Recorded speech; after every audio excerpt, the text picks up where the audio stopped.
இந்த நாடாளுமன்ற தேர்தல் பரப்புரையின் போது இன்னும் 24 அமாவாசை தான் இருக்குன்னு உளறிட்டு இருந்த எதிர்க்கட்சி தலைவர் பழனிசாமி அவர்களுக்கு சிதம்பரம் கூட்டத்தில் ஒன்னு சொன்னேன். சட்டமன்ற தேர்தல் வரட்டும், அதிமுக கிட்ட இருக்கிற தொகுதிகளையும் சேர்த்து திமுக பறிக்கும், இது உறுதி. தானவத்தில் சொல்லல, தமிழ்நாட்டு மக்களுக்கு நாங்க செய்ய போற நன்மைகள் மேல நம்பிக்கை வச்சு சொல்றேன்னு சிதம்பரத்தில் பேசினேன். பழனிசாமி அவர்களே, இப்ப 39 நாடாளுமன்ற தொகுதிக்கு உட்பட்ட 234 சட்டமன்ற தொகுதிகள் வாரியாகத்தான் வாக்கு எண்ணிக்கை நடத்தப்பட்டுச்சு.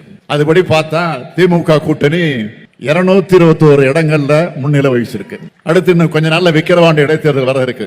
அந்த தேர்தலிலும் நம்முடைய கூட்டணி வேட்பாளர் அன்னியூர் சிவாதான் பெருவாரியான வாக்கு வித்தியாசத்தில் வெற்றி பெற போகிறார். தொடர் வெற்றியால் எனக்கு மமதை வந்துடல, ஆணவம் வந்துடல, மாறாக எனக்கு நம்பிக்கை மகிழ்ச்சியும் கொடுத்திருக்கு. நம்முடைய உழைப்பு வீண் போகல என்ற மன நிறைவு கொடுத்திருக்கு. தமிழ்நாட்டுக்காக, தமிழ்நாட்டு மக்களுக்காக இன்னும் உழைக்கணும் என்ற ஊக்கத்தை கொடுத்திருக்கு. வர இருக்கிற சட்டமன்ற தேர்தலில் 200க்கும் அதிகமான தொகுதிகளை நம்முடைய கூட்டணி கைப்பற்றுச்சு என்ற இலக்கை நோக்கிய நம்முடைய பயணத்தை இன்றிலிருந்து தொடங்குவோம். 2026ஆம் ஆண்டு சட்டமன்ற தேர்தல் வெற்றிக்கு இந்த வெற்றி விழா கட்டியம் கூறட்டும். இந்த வெற்றி விழா தனிப்பட்ட ஸ்டாலினுக்கு நடைபெறும் பாராட்டு விழா அல்ல.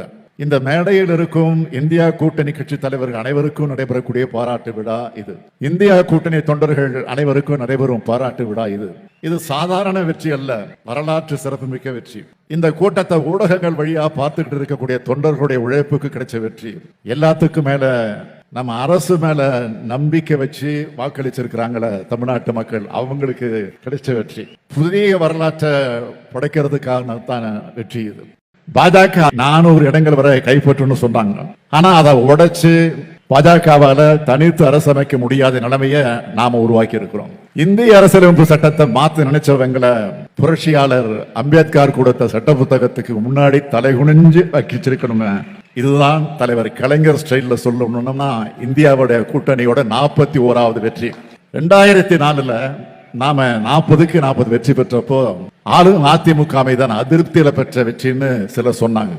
அது அதிருப்தினா 2024 பெற்றிருக்கக்கூடிய 40க்கு 40 வெற்றி நம்ம திராவிட மாடல் அரசு மேல மக்களுக்கு இருக்கிற திருப்தியில கிடைச்ச வெற்றி. ஆனா அதை பத்தி யாரும் சொல்ல மாட்டாங்க. 40ம் நமது என்ன முழங்கின நடக்குமா, நடக்க விடுவாங்களான்னு பலரும் பேசிக்கிட்டாங்க, யோசிச்சாங்க.